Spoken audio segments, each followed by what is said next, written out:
ariko ubu muri Afrika kubera ubunebwe baravuga ati ngo nukuvuga ngo biriya bintu nibyo bitanga iki bitanga ifumbire, ariko ubu muri Afrika kubera ubunebwe baravuga ati ngo ntengongo amabyingo ni ijambo ribi, inkari ngo ni ijambo ribi. Inkari ni ifumbire ya mbere mva Rwanda amabyi ni ifumbire nziza. None se ko bari gushaka inkari z'abagore batwite, Yesu ntabwo yagaruka, baramubabaje. Ariko ubugome n'ubwa kera, iyo ubona umwana w'Imana bamukubita, wabonye ibiboko bamukubise, nabyo bamutera n'icumu mu rubavu, yagaruka gukora iki nk'aba bagome? Reka ngwire ibyo vuze nshaka bitindaho. Yagaruka gukora iki? Umuntu ntabwo atinya ishyamba ngo atinye icyo yahuriye nacyo ndani. Niyo satellite isatu. Iyo uba waravutse imyaka 10 itambutse, ubu ufite imyaka ingahe?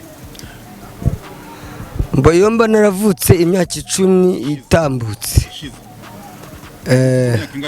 Ubwo nugukura mu mfite. Oya ngenda kubajije iyo se ni yawe. Wavutse mbere y'imyaka, iyo myaka yahise ni yawe nangwa ni yaso, ni ya nyoko se? Bamfite 48. 40 none ari yayongereho. None se iyo myaka yashize ni wavutse nyuma yo myaka. Iyo myaka yahise ni ya nyoko nangwa ni yaso? Iyo mvuka muri iyo myaka yashize. Wayihaye sose ko ari wavutse mbere ukamwongerera kunguka byaramo.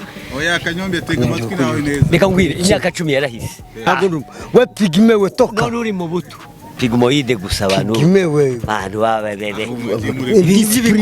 Kandi we kujya umuzana n'umurukuri nk'uruzana ngo ruvuge ntabwo ruzi imyaka rwavuye. Bana gukubitira mu koti ngewe. Attention. Yambaye ibintu byabuze byacitse ukambwira ubuso uzoreba namba imyenda ko tuntu tw'udusaza nk'utu tw'indiscipline kandi ubwo w'indiscipline murukura mu nzabo.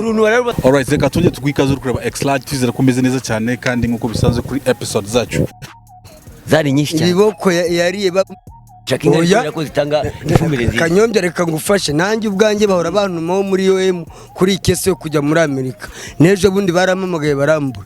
Nta kindi badufata uretse inkari. Sinzi hano bajya kuzicuruza. Sinena nanjye simbizi. Simbizi rwose. None ngo niba bazicuruza je makuru ngo hari abantu bagiye kuzipima barebe ikibazo bafite ntago ari kuzicuruza. Wapi oya wapi twaruzi inkari buriya kuko wereye yuko ari ibintu biba byavuye mu mubiri bikajya mu mpyiko nk'umwanda ngo bisohoke. Rero biba bifite ibintu byinshi cyane. Ayo bita samples kareba ikibazo waba ufite. Yakuri byo batubwiye bashobora gusanga wenda inzoga zarakwishe cyangwa se waba urwaye nk'izo zamburugu teze bakagufata ukabanza ukavurwa mbere yuko wurira indege ukorekeza yose. None kubijanye na food security nibyo kituma rero nshaka kubwira niba bashonje nuko ko harimo ubunebwe bw'abanyafrika. Ariko rero ugiye kureba baravuga muri iki gihe tugomba gufumbira igitaka. Bamara umwanya munini bari gusenga mu gihe bari abantu bari abera biyo ngiyo za Burayi na Aziya umwanya munini bawumara mu bushaka. Nibwo bunebwe. None si cyo nakubwiraga by'ifumbire kugira ngo bafumbire ibitaka byabo. Ubutaka nk'ubu ngubu mu Barabu ntabwo bajya gufumbira uriya musenyi. Nuvuga ngo ire iva mu nkari. Twafata n'amazirantoki y'abantu nayo turakeneye. Nuvuga ngo biriya bintu nibyo bitanga iki bitanga ifumbire. Ariko ngubu mwongeye kwirwa bavandimwe umuvugana nawe mwumva ni ma comedy so twabashikije ko mwakana subscribe like share na comment kugira ngo ibiganiro bigireho gatanu kuri gatanu. So mubona ko turi kuganira ku basaza bakomeye b'abarengenti bakoze kera bakubaka izina Kanyombya ndetse na Yakamwana, tuzabonamo n'abanzovu n'abandi na basamusura niba ngombwa nabo bazazamo. Ariko tugende twubaka ibiganiro, tugende dukora interview kuri abastar. Mukubona ko ari abastar beza kandi abastar bashoboye, na abastar bashesha kango ariko ubona ko bagishoboye. Nta muntu abarusha amagambo, nta muntu abarusha ibikorwa, nuko no ko bagenda basirimuka. Aho mwagiye mubona kuri ascenseur bamanuka ukabona ko bibagoye, ariko nuko nyine bakuzemo batazi by'abagenzi babamo cyangwa se imyitwa y'abagenzi, ariko bagenda bisanisha anytime bazagenda babimenya, bagenda babahugura kugira ngo babone babona ko imyitwarire yahindutse ibya kera atari byo by'ubungubu. Kubona ko bagenda bisanisha, mbese ntibatirangiye muri make, ntibatirangiye ubona ko bagenda nyine bagaragara nk'abagenzi. Mubona ko nyine nkabaye Kamwana n'uwabatandukanya n'urubyiruko nk'abanzovu. Mubona urubyiruko bari mu rubyiruko bayigenga urubyiruko cyane kuko nabona ko bataye forume y'urubyiruko. So mubona ko rero ibintu bikomeye kuba byiza kuri channel yacu mwadusura ni Makomedi, mugakanda subscribe, like, share na comment.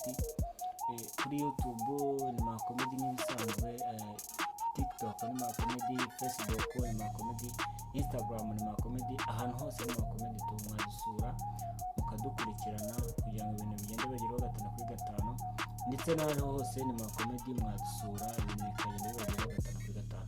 Twabwira yuko ibiganiro akagaruka, turi kubategura n'ibindi biganiro byinshi, n'ikiganiro cya Element L ayifatanyije agiye gukora indirimbo na Niyo muri Amerika. Muri kubona ko ibintu bimeze neza, uruzinduko rumeze neza, ndetse nta gihindutse uyu mwaka indirimbo mwayibona. Bari muri studio bari gukora ibintu bikomeye, gusa naho turakoraho ikiganiro haraguru y'iki ngiki, murajyaho mu kirebe. Abakunda ibiganiro bya Element L ndetse na Niyo umukunzi wa Nyakadasohoka turuka muri Amerika, murabonaho noneho ibiganiro uko bagiye bakorana amasezerano, ibiganiro, indirimbo uko bagiye kujya bakorana, murana byose murabibonaho. Rwose muze kureba iki kiganiro kiri hejuru y'iki ngiki, murahita mukibona. Asante sana, umunsi mwiza.